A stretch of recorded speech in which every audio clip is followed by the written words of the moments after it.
जय श्री कृष्णा। राधे राधे। आज आप लोग सुनेंगे 16 सोमवार व्रत की कथा। एक बार भगवान भोलेनाथ और माता पार्वती जी मृत्यु लोक घूमने की इच्छा से मृत्यु लोक में आए। यहाँ माता पार्वती व भगवान शंकर जी मृत्यु लोक में घूमते घूमते विदर्भ देशांतर्गत अमरावती नामक नगरी पहुँचे, जो कि बहुत ही सुंदर थी। यहाँ उन्होंने देखा कि अमरावती नगरी अमरपुरी के दृश्य सभी प्रकार के सुखों से परिपूर्ण थी। उस नगरी में राजा द्वारा बनवाया हुआ बहुत सुंदर भगवान भोलेनाथ जी का मंदिर भी था। उस मंदिर में भगवान भोलेनाथ जी और माता पार्वती निवास करने लगे। एक दिन माता पार्वती जी ने भगवान से कहा, हे प्रभु, आज तो हम और तुम दोनों चौसर पासा खेलेंगे। शंकर जी ने माता पार्वती जी की बात मान ली और चौसर खेलने लगे। उसी समय मंदिर की पुजारी ब्राह्मण मंदिर में पूजा करने के लिए आया हुआ था। माता ने ब्राह्मण को देखकर एक प्रश्न किया कि पुजारी जी, बताओ कि इस बाजी में दोनों में से किसकी जीत होगी और किसकी हार होगी। ब्राह्मण ने बिना सोचे समझे कहा कि भगवान भोलेनाथ ही जीतेंगे। कुछ समय बाद बाजी समाप्त हुई और माता पार्वती जी की विजय हो गई। माता पार्वती को ब्राह्मण के झूठ बोलने पर क्रोध आया और कोढ़ी होने का श्राप दे दिया। भगवान शंकर जी के बहुत समझाने के बाद भी माता पार्वती नहीं मानी और वो दोनों वहाँ से चले गए। कुछ समय बाद उस ब्राह्मण पुजारी को कोढ़ होने लगे और धीरे धीरे उसके सारे शरीर में कोढ़ हो गए। ऐसे में वह बहुत ही परेशान व दुखी रहने लगा। इस तरह कई दिन बीत गए। फिर एक दिन देवलोक की अप्सराएं शिवजी की पूजा करने उसी मंदिर में आई। अप्सराओं ने उस पुजारी के कष्ट को देखकर बड़े दया भाव से उसके रोगी होने का कारण पूछा। तब पुजारी जी ने आप बीती सभी बातें निसंकोच होकर उन अप्सराओं को बता दी। यह सुनकर वो अप्सराएं बोले, हे ब्राह्मण, तुम दुखी मत हो। भगवान भोलेनाथ जी आपके सभी कष्टों को दूर कर देंगे, परंतु तुम्हें श्रेष्ठ 16 सोमवार के व्रत पूरे विधि विधान और भक्ति भाव से पूरे 16 व्रत करने होंगे और 17वें सोमवार के दिन 5 सेर पवित्र गेहूं के आटे की बाटी बनाए। उसके बाद घी और गुड़ मिलाकर चूरमा बनाकर भगवान भोलेनाथ जी को प्रसाद चढ़ाना और बाकी के प्रसाद को मंदिर में उपस्थित भक्तों को बांट देना। ऐसे करने से आपकी सभी मनोकामनाएं पूरी होगी। ऐसा कहकर अप्सराएं देवलोक चली गई। ब्राह्मण भी यथाविधि 16 सोमवार व्रत करने लगा। ऐसे में भगवान भोलेनाथ की कृपा से धीरे धीरे ब्राह्मण पुजारी कोढ़ से मुक्त होने लगा। कुछ समय बाद भगवान शंकर जी और माता पार्वती जी फिर से उसी मंदिर में पधारे। तब माता ने उस ब्राह्मण को रोग मुक्त होने का कारण पूछा तो ब्राह्मण ने माता को 16 सोमवार के व्रत के बारे में विस्तार से बताया। ब्राह्मण की बात सुनकर माता पार्वती जी बहुत प्रसन्न हुई और पुजारी के 16 सोमवार के व्रत के विधि पूछी। उसी दिन से माता पार्वती जी भी 16 सोमवार व्रत करने लगी और लगातार 16 व्रत किया। ऐसे में उनकी मनोकामनाएं पूरी हुई। उनके रूठे पुत्र स्वामी कार्तिकेय जी स्वयं ही माता के आज्ञाकारी हो गए। फिर एक दिन कार्तिकेय को अपना विचार परिवर्तन होने का रहस्य जानने की इच्छा हुई और वह अपनी माता के पास आए और बोले कि आपने ऐसा क्या उपाय किया जिससे मेरा मन आपकी ओर आकर्षित हो गया। तब माता पार्वती जी ने उसे 16 सोमवार कथा सुनाई। तब कार्तिकेय ने अपनी माता से कहा, इस व्रत को मैं भी करूँगा, क्योंकि मेरा प्रिय मित्र ब्राह्मण दुखी दिल से परदेश गया है। हमें उससे मिलने की बहुत इच्छा होती है। फिर कार्तिकेय जी ने भी 16 सोमवार के व्रत पूरे विधि विधान से किए और उनकी भी इच्छा पूर्ण हो गई। उन्हें अपना प्रिय मित्र मिल गया। तब उसके मित्र ने इस अकस्मात मिलन का भेद कार्तिकेय जी से पूछा, तो वे बोले, हे मित्र, हमने तुम्हारे मिलन की इच्छा करके 16 सोमवार के व्रत किए थे। अब तो ब्राह्मण मित्र हो अपने विवाह की बड़ी इच्छा हुई और वह भी 16 सोमवार व्रत पूरे विधि विधान से करने लगा। एक दिन वह किसी काम से विदेश गया और वहाँ के राजा ने अपनी पुत्री का स्वयंवर रखा था।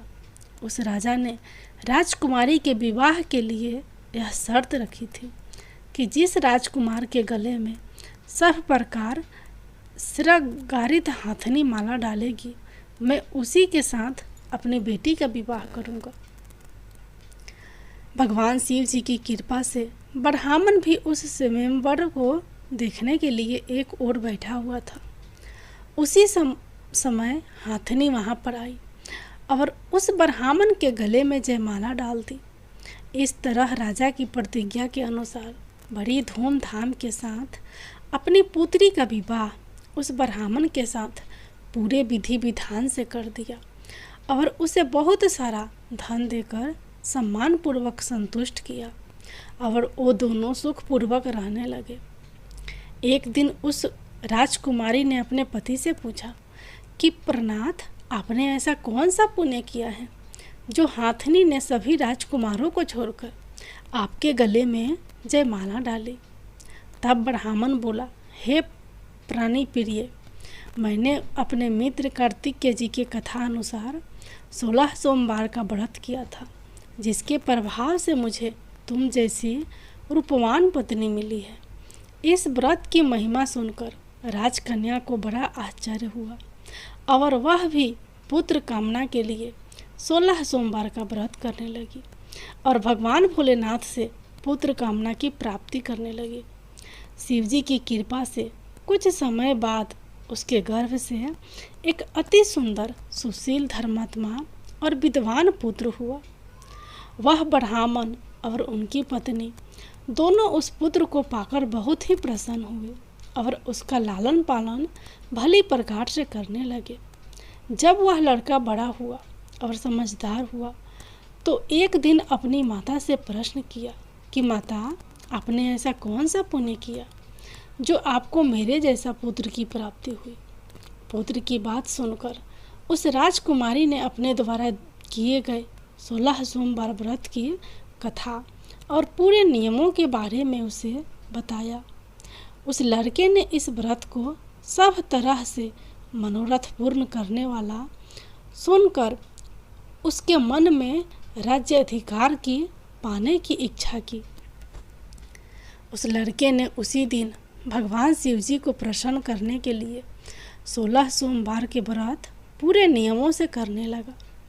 एक दिन दूसरे देश के राजा के दूत ने आकर उसको उनकी राजकुमारी के लिए चुना और उसे अपने साथ ले आए और राजा ने अपनी राजकुमारी का विवाह उसके साथ कर दिया।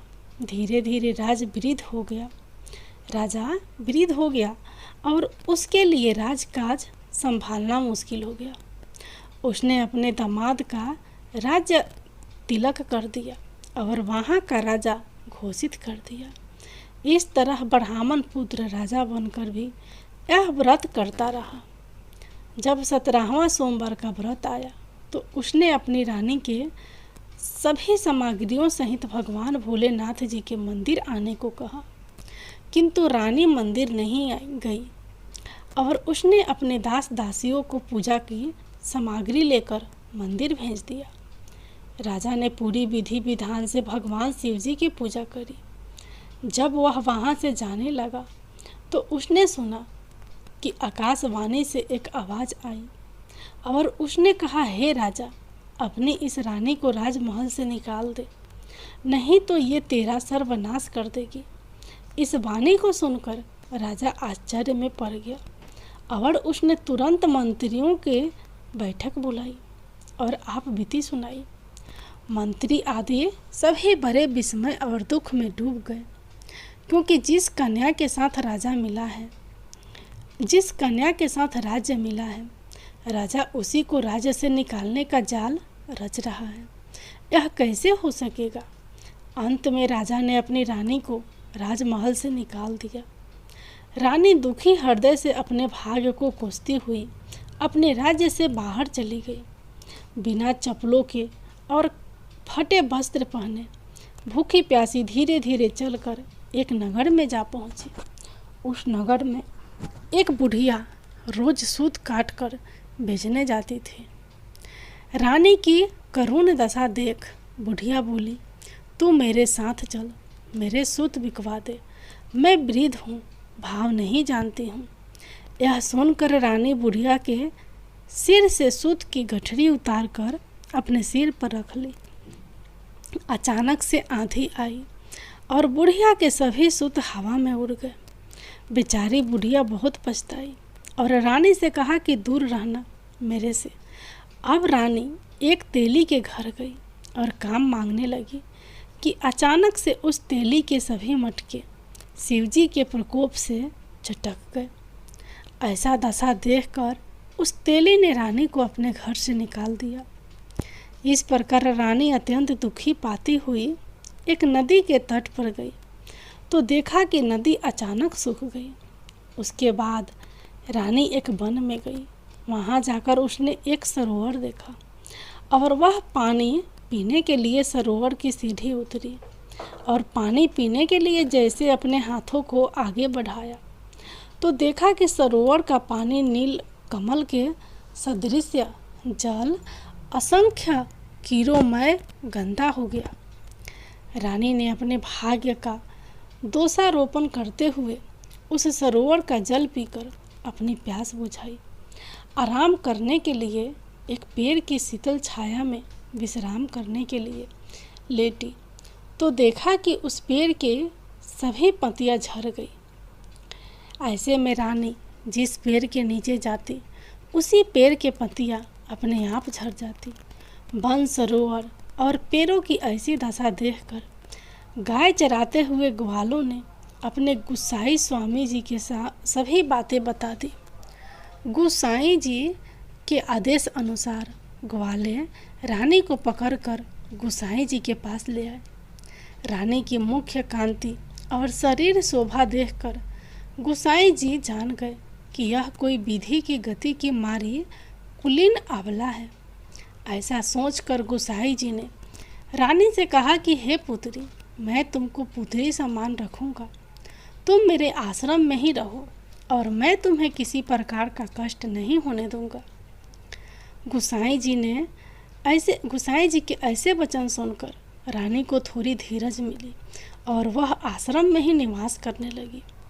आश्रम में रानी खाना बनाती तो उसके खाने में कीड़े पड़ जाते और जब वह पानी भर के लाती तो उसमें भी कीड़े हो जाते। अब तो गुसाई जी भी बहुत दुखी हो गए और रानी से बोला कि बेटी, तेरे पर कौन से देवता का कोप है जिससे तेरी ऐसी दशा हुई है। गुसाई जी की बात सुनकर रानी ने कहा कि आपने अपने पति के साथ भगवान शिव जी की पूजा करने नहीं जाने की पूरी कथा सुनाई। रानी की बात सुनकर गोसाई जी ने उसे इस कोप से मुक्त होने के लिए 16 सोमवार व्रत की कथा पूरे विधि विधान से करने को कहा। गोसाई जी की बात सुनकर वह प्रत्येक सोमवार का व्रत पूरे नियमों से करने लगी। जब रानी के पूरे 16 व्रत हो गए और जब उसने 17वें सोमवार को व्रत किया और रोज की तरह भगवान भोलेनाथ जी की पूजा कर रही थी, तो भगवान शिव जी के प्रभाव से राजा के मन में अपनी रानी का विचार उत्पन्न हुआ और सोचा कि मेरी रानी को गए हुए बहुत समय बीत गया, न जाने कहाँ कहाँ भटकती होगी, मुझे उसे ढूंढना चाहिए। राजा ने यह सोचकर अपनी रानी की तलाश में चारों दिशाओं में अपने सैनिकों को भेजा। सैनिक अपनी रानी को ढूंढते हुए गुसाई जी के आश्रम में आ पहुँचे। सैनिक अपनी रानी को वहाँ पाकर पुजारी जी से अपनी रानी को साथ भेजने के लिए कहा, किंतु गोसाई जी ने मना कर दिया और सैनिक चुपचाप लौट गए। राजा को सभी बातें बताई।